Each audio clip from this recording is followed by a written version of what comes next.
places to take your missus, and I know, far out as well, weren't they? you owe her big time. So, give a try, kiss. Said hello. Good. Yep, sorry. Good afternoon, guys. We'll start with the broadcast section that's got no embargo, followed by an embargoed section for 10:30 p.m. on Sunday.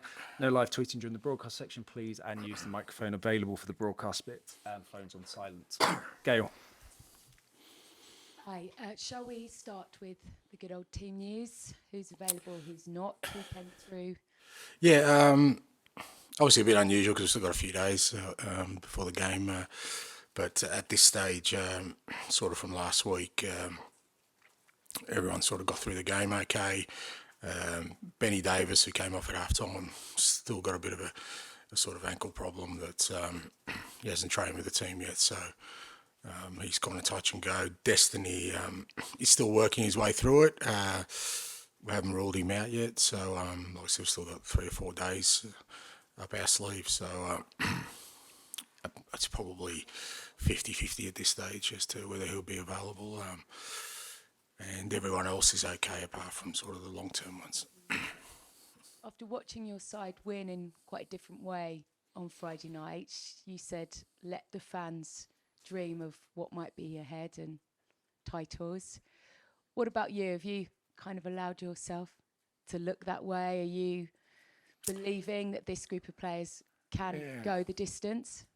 Yeah, no, I'm not so much a dreamer. I'm very much in the reality of day to day, and what's important to us is, as I say, I thought we coped well with the challenge we had on the other night. But, we know that there's another challenge for us Monday night. So looking beyond that doesn't really serve any purpose. Like I said, supporters, by all means, this is their football club, and, they've got to enjoy their football club if things are going well, and it provides them with some hopes and dreams and aspirations. But my task is more sort of the mundane day to day. You said don't look too far ahead, but looking too far ahead, but Chelsea, Villa, City, Newcastle coming up.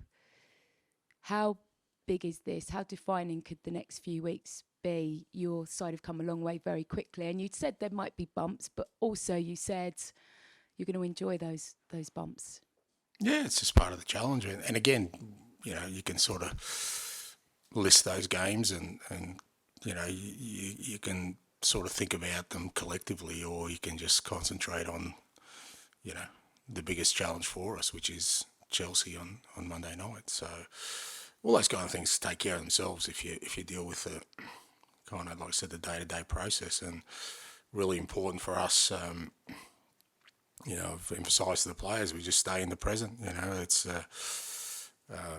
for us, what's worked really well so far is that the players come in every day working hard, wanting to improve, and tackled every game with a real strong mindset of trying to overcome whatever challenge we have. And there would be no one who's thinking beyond Monday night, because that's kind of our most important task right now.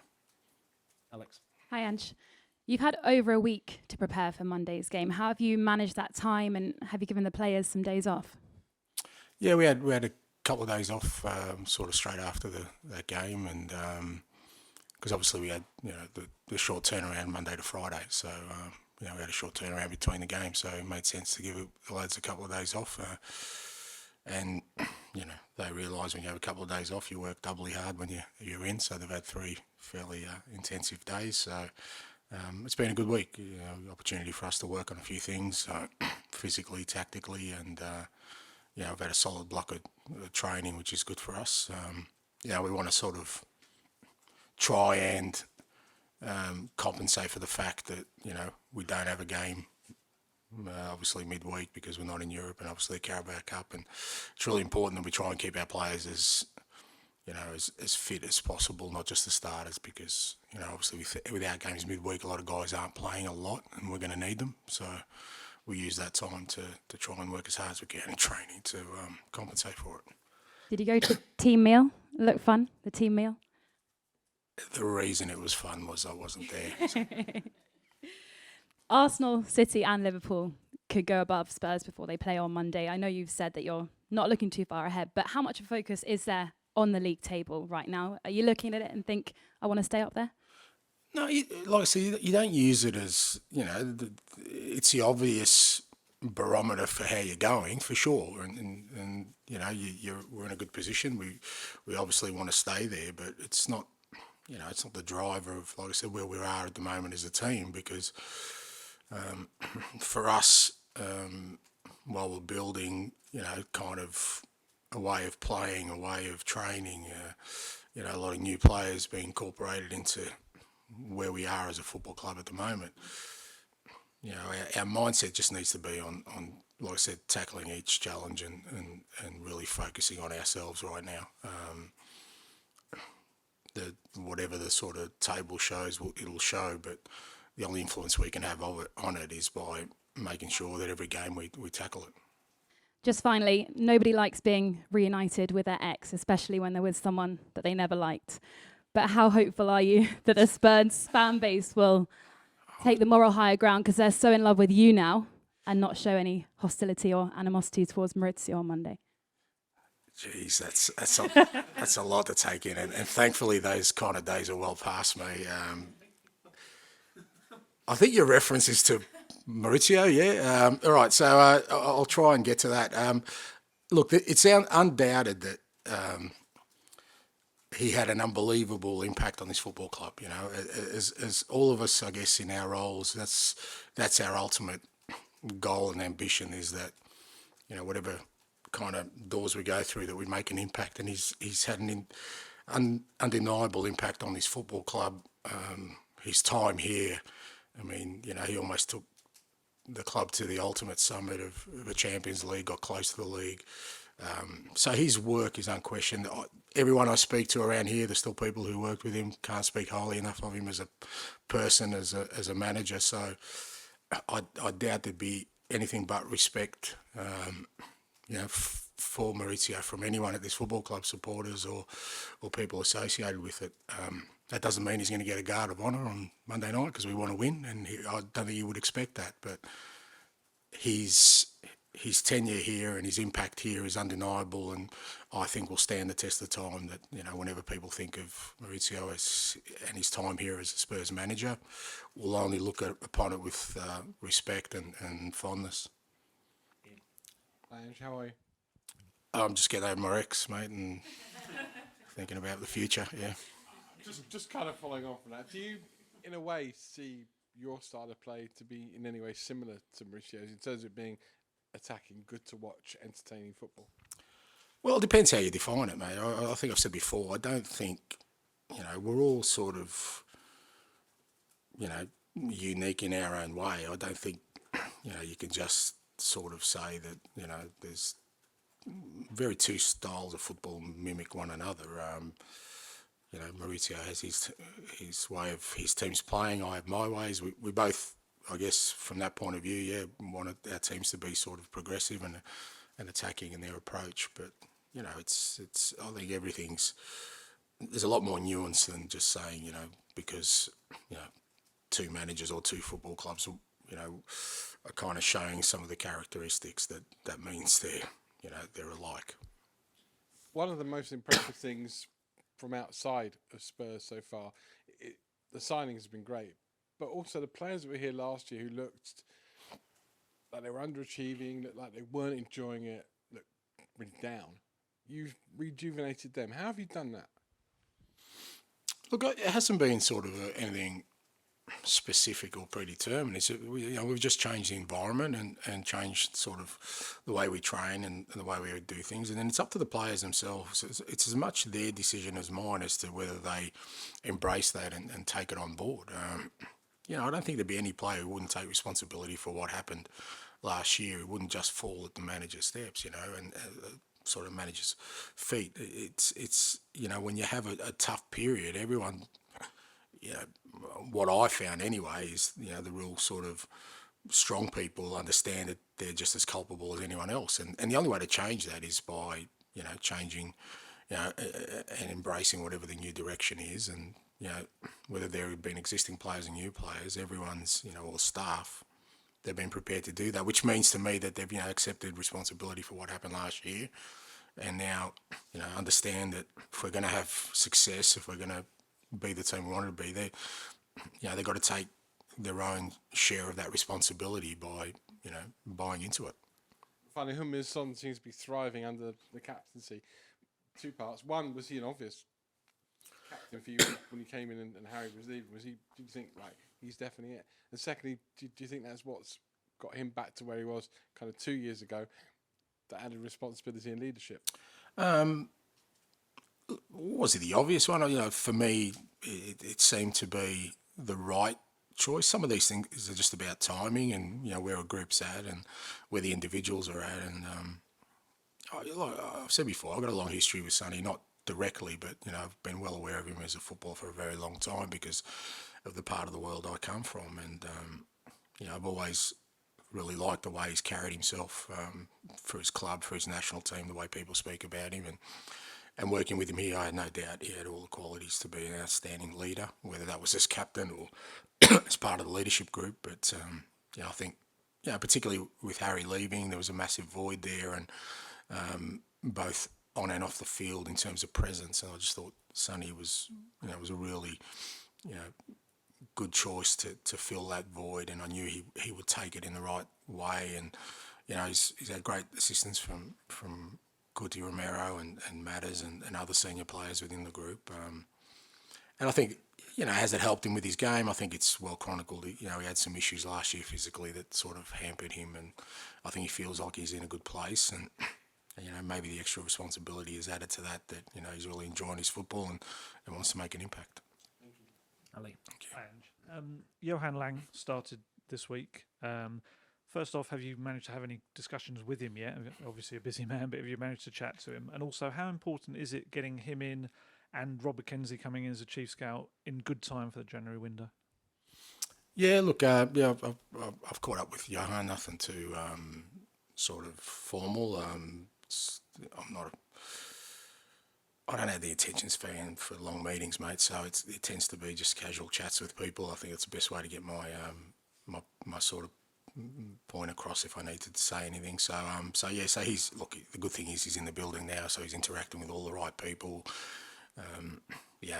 The bit with me is kind of the easy bit. It's about setting up the procedures and the structures to make sure he gets the department working, the way he wants to get the right outcomes. As you said, Rob joining as well will help that. And it is important they come in now. Obviously, the January window, like for every club, is an important one. And my view on kind of that one, the January one, is if you can get your business done early in the window, it's certainly more helpful because you leave it till the end of January, and sometimes what you're trying to gain, you've kind of missed that opportunity by waiting a whole month. But that's sometimes out of your control. So having him in is good, and I'm sure we'll have a lot of discussions between between now and then,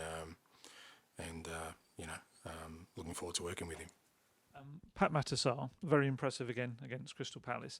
I think he said in the past he's not entirely sure whether he's going to end up being a number 8, a 6 or a 10. Where do you see his future going? Well, the good thing is he can run and play all three at once, so I'm not going to try and stop him doing that. And, I think with Pape, when you consider his age, just his ability to embrace the challenge of playing in a midfield role, particularly for us, where it's kind of multifunctional in terms of what's needed from him.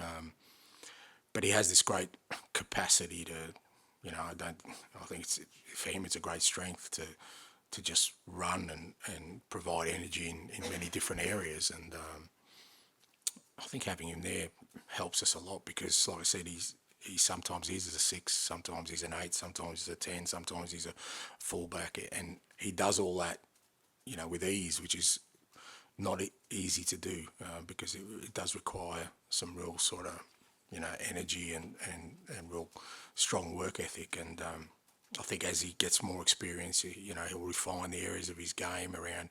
Sometimes his decision making is a little bit rushed, but geez, for where he's at in his career, I think what he's providing for us is enormous at the moment. Last one from me. Christian Romero got a Player of the Month nomination today. his partnership with Mickey van der Ven, and Spurs fans kind of see it as potentially the next Alderweireld Vertonghen. It's obviously got a lot of kind of strengths to it. Why do you think it's working so well? Why is it their differences? Is that why they complement each other? No, I just think, again, it's down to the players themselves. I'm sure was disappointed with the way his club football went last year, but he also ended up winning the World Cup. And look, since I've been in, I just think he's an outstanding defender. He's a real strong personality.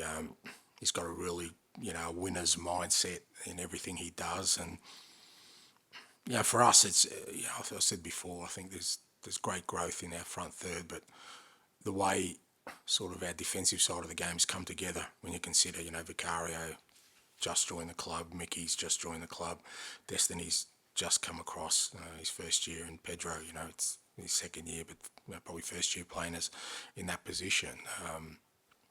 I think the one sort of constant and the rock in that has been Romero. He's with the way he's just taken on that responsibility of guiding these other guys around him so that they look assured. And I think they feel, security having him beside them. I think he's a big part of why we've done so well defensively. And again, there's more to come from him. He wants to improve. He works hard every day. And you need, like I said, he's a winner. So, and I can see that in him with the way he trains, the way he plays. And, that helps from a cultural perspective as well. James, and then finish with Charlie, please. Hi, Ange. It's just on Chelsea. They've spent £1 billion in 18 months. They've signed a lot of players on very long-term contracts, most of whom came in before the current manager.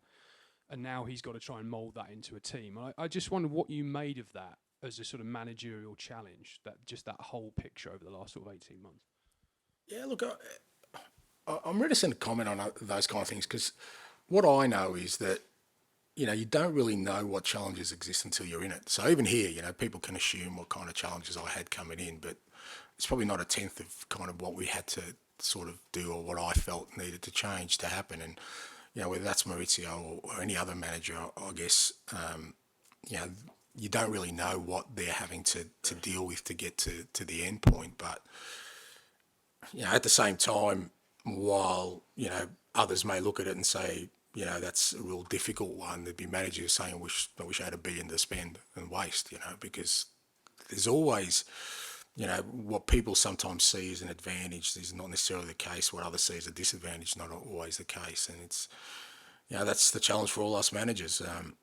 I really think we're all in our own unique space that no one can really understand because none of us can really disclose all the information because that's the way organisations work. So what I have to deal with and what Mauricio has to deal with are probably very, very different. But in essence, what we're trying to do is the same thing: is build a team that hopefully, we believe can bring success. You look at Mauricio's track record, and I've got no doubt that he'll get Chelsea on the right path. I've got no doubt about that. But how he goes about that, he knows better than anyone else. Do you like $1 billion to spend? Not necessarily, because I'm I've always said that it's I've never felt it's about just spending money. I think that's been proven time and time again. You look, if you get it all right, then you've got a pretty strong case. But there's always a limit to every team, right? So you can't have 24 world-class players. That will never work.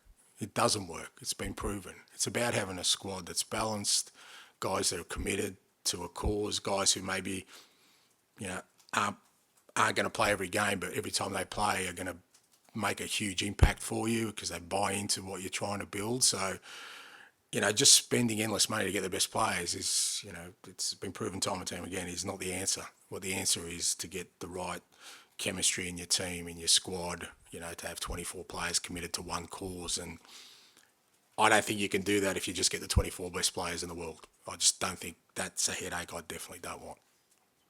James, can you pass the mic down towards Charlie, please? Thanks. Ange. Sorry, just another one on Mauricio. I just wondered, when you took the job this summer, how conscious you were of how much he's kind of loomed over the club the last 4 years, and the fact that none of his successors really got fans to kind of forget about him, and it feels like finally you've done that. So I wondered if his name came up in conversations, or something you're aware of. You hear the question about the exes, mate. You don't worry about that. No, I don't. It's not like I've always gone to every job just, I think I've said before, when you do take on a challenge, there's a million opinions that people give you, internally, externally, about what needs to happen, or what it was like, and, how great it was or how bad it was. And I never put too much stock in it. I'll always kind of make up my own mind about sort of what I think an environment needs. So I don't need to sort of, it was what it was with Mauricio, or, in recent years with the other managers. And like I said, if you're looking for one thing that, was at fault of one person, I never think that's the case. It's always a multitude of factors. And, from my perspective, what I wanted to do when I started here was, as I've done everywhere else, was try and create a team in the image of the way I want us to play, and kind of the past.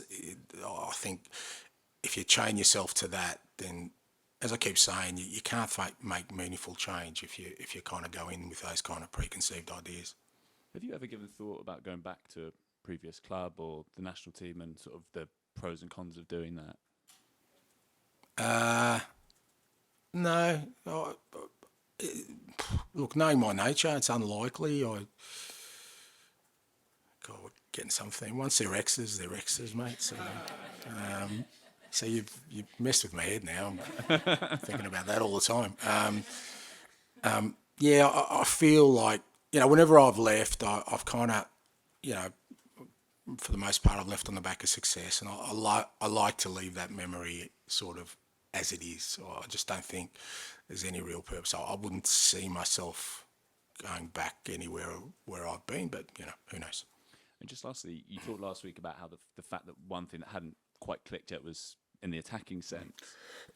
And obviously then Palace, you won the game, but it weren't tons of chance or anything like that. How do you get the team to where they want to be? Is it just repetitions of patterns, or are there other elements that come into it as well? Yeah, it's a little bit of all of that. It's just, players understanding their roles a little bit more, us becoming a little bit more comfortable with the way we want to play. I mean, don't get me wrong, I don't think, it doesn't matter how sort of, advanced we were in terms of our forward play, I don't think you're ever going to go to Palace and create a lot of chances. I don't think anyone will, because of the way, it's a tight pitch, the way they set up with Roy, they're very disciplined. Even at 1-0, 2-0 down, they didn't want to really expand against us. So it was never going to be that kind of game. What was pleasing for me was both our goals came off the back of, stuff that we work on, and that's important, because it didn't create, didn't require sort of some individual brilliance or us doing something that, we're not kind of working on to get our goals. We got our goals while being sort of really disciplined in our approach.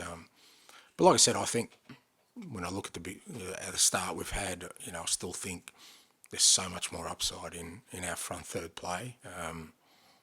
But all these things, they're all pieces in the puzzle, and they all fall at different times.